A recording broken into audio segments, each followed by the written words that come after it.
আসসালামু আলাইকুম viewers, welcome to Sathi recipe house. আজকে একটা নিউ রেসিপি নিয়ে আসলাম।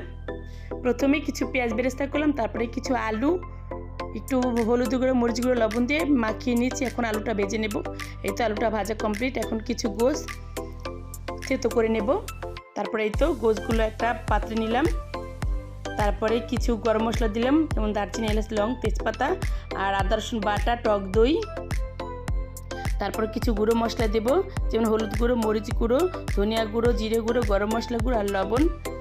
এই তো দিয়ে দিলাম। তারপরে পরিমাণ মতো তেল দিয়ে দিলাম। এই তো পেঁয়াজ বেরেস্তা ভেজেছিলাম সেই তেলটা।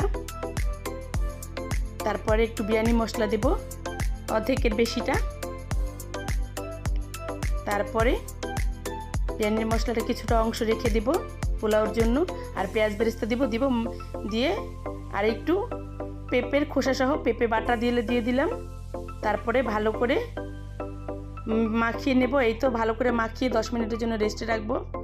তারপরে একটু একটা হাঁড়িতে পরিমাণ মতো তেল দিয়ে দিলাম, দিয়ে একটু গরম মশলা দেব, দারচিনি, এলাচ, লং, তেজপাতা আর একটু আদা রসুন বাটা আর যে বিরিয়ানির মশলার অর্ধেকটা দিয়ে একটু কষিয়ে নেব।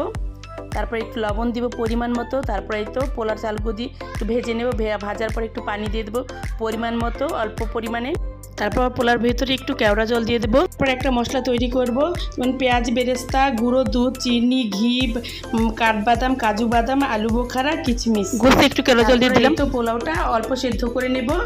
এই তো এখন আলু, গোস্তের উপরে আলু দিয়ে কটা কাঁচামরিচ দিয়ে পোলার চালটা দিয়ে এখন আবার পেঁয়াজ বেরেস্তা এই মশলাটা তৈরি করেছিলাম সেটা দিয়ে আবার আর একটা লেয়ার দিলাম পোলাওয়ে।